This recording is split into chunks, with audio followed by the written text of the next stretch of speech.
Okay, so we're going to talk about the end of Reconstruction in Unit 7, Lesson 2.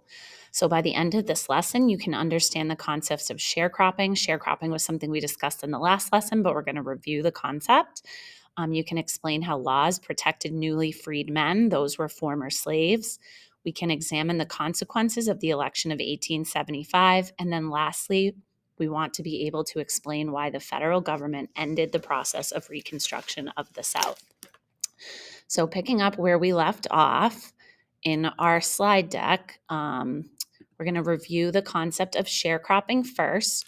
Okay, so sharecropping, although it allowed freed men to control their work for the first time in their lives, they rarely had enough crops left over to sell to allow them to buy their own land. So, if you can see up at the top here, right, as we start with number one, sharecropping, what it did was the people that were former slaves, now freed men, would go to the landowner and they were given a small piece of land and they were given seeds to grow on the land that they were given.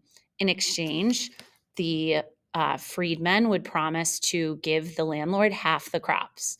The sharecropper would then go and buy food and clothing on credit from the landlord's store. So now, if you've bought something on credit, now you owe a debt, right? Um, After you've bought your food and clothing, now you're going to plant and harvest your crops. The crops are harvested. You give the landowner the crops to sell. The sharecropper gets half the earnings minus the cost of his purchases for the year.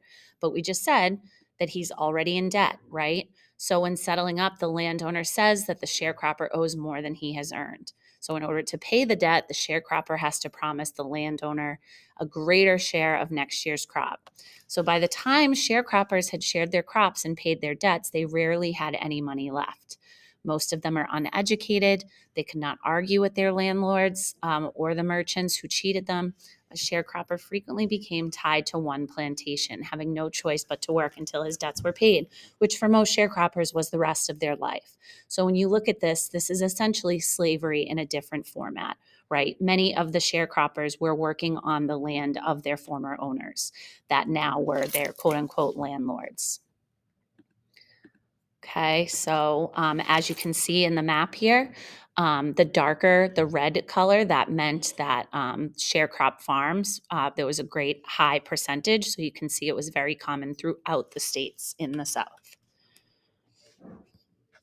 Okay, so returning to Andrew Johnson, the radical Republicans really much wanted Johnson out of office, so they sought to impeach him. So to impeach, and this is a definition on your guided notes, is to formally charge a person with misconduct in office, to say that they committed some sort of crime. If the House of Representatives votes to impeach a president, then the Senate will hold a trial to determine if he or she will be removed. The Chief Justice of the Supreme Court presides over the trial. Johnson was the first president that's going to be impeached. Bill Clinton was the second in 1998.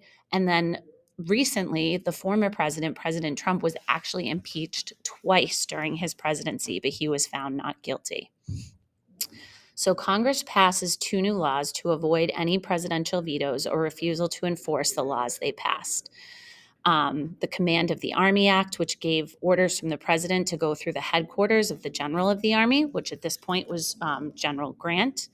The Tenure of Office Act, where cabinet members could not be removed during the term of a president by whom they may have been appointed. So the Congress does this, okay, in order to kind of set Johnson up for failure. So in order to challenge these laws, Johnson fires the Secretary of War to challenge it. So the House of Representatives are like, yep, see, he just broke this law. We're voting to impeach this guy.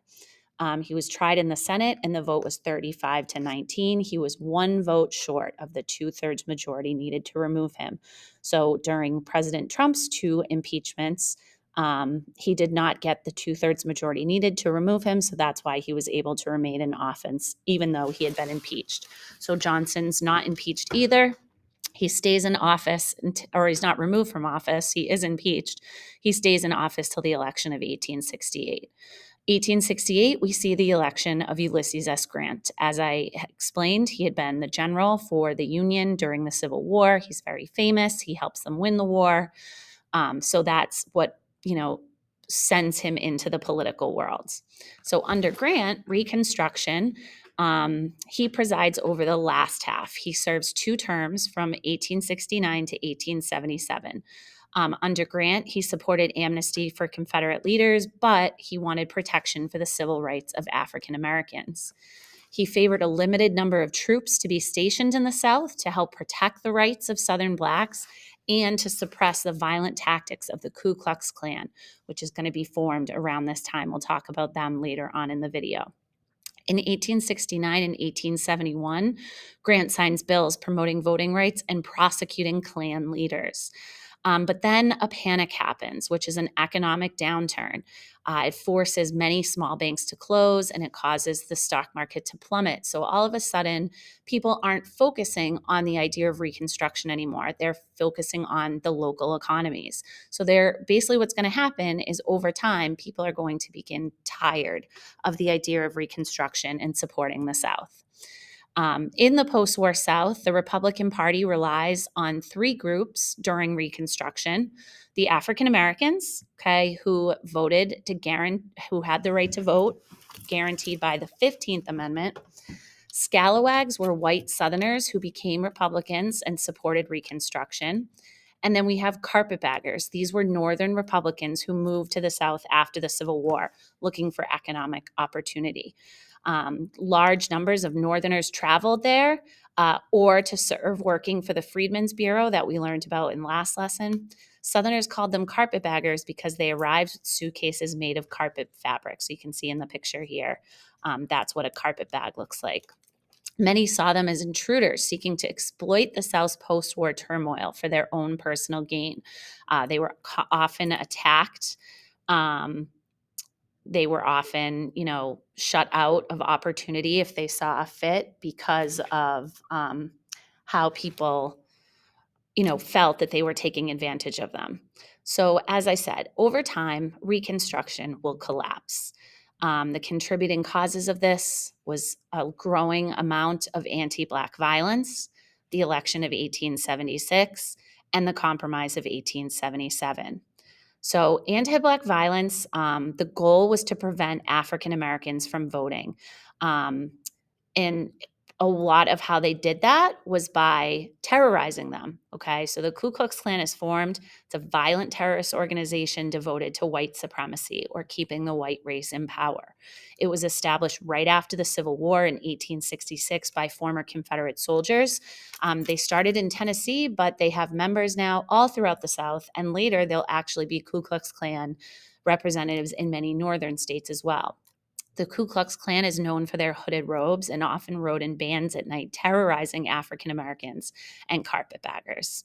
So you can see here's a political cartoon with a dead Black man that says "one vote less." The whole idea is that if you don't vote, you don't have a voice, you don't have representation.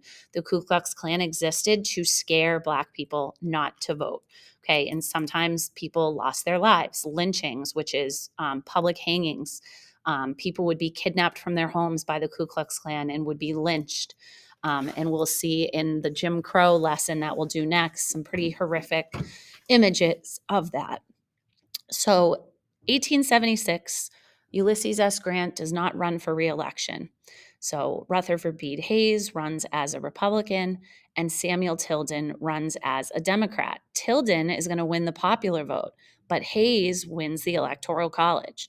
So this is extremely upsetting to the South. They disputed the election. So in order to make them agree to the results, we have a compromise that's made. This was an agreement to settle the election dispute. Hayes would keep the presidency, but Republicans agreed that in order to keep Hayes in office, they would end the military occupation of the South. So what happens as soon as the military leaves the South, all of those Republican representatives, all of the freedmen, the former slaves that were serving in government, all get replaced by white Democrats. And it's many of the former Confederate leaders that will then take control of Southern state governments. And we'll talk about the laws that they passed to legalize the discrimination against freedmen in the South. So this officially ends Reconstruction because of this private deal with Southern politicians. After Reconstruction, a new industrial economy begins to emerge in the South. A lot of the factories that had grown up in the Northeast are going to move south. Thinking about um, you still will have cotton, but a lot of textile mills in the north will close and move to the south because the land was cheaper. You were closer to your access to that natural resource that you needed. And we'll start to see railroads and the growth of the economy in the south. For African Americans, however, the end of Reconstruction signifies the return to the old South that they had basically been a part of as slaves for hundreds of years. Okay, so this was not a positive situation. There was many bright things that came out of Reconstruction, but the fact the federal government essentially got tired of helping to rebuild the South, they kind of left the Black Southerners behind and left them to deal with the terrorization um, of white Democrats, the Ku Klux Klan, and basically any white person that was living there. So, for many African Americans, they returned to the plantations that they had worked on that were owned by whites, either working for low wages or becoming tenant farmers or sharecroppers, as we explained. So, after the end of Reconstruction, Southern whites passed new laws to deny African American equal rights. And we'll talk about this in lesson 3 what these laws looked like. There were poll taxes, literacy tests, grandfather clauses, segregation, legalized segregation, Jim Crow laws, lynching, as I mentioned. These abuses aren't going to be addressed by the government until the civil rights movement that happens 100 years later during the 1960s. Okay, so we'll talk about that tomorrow. Your practice, you're going to have a primary source analysis using this political cartoon. I will post that as a link on the lesson document as well.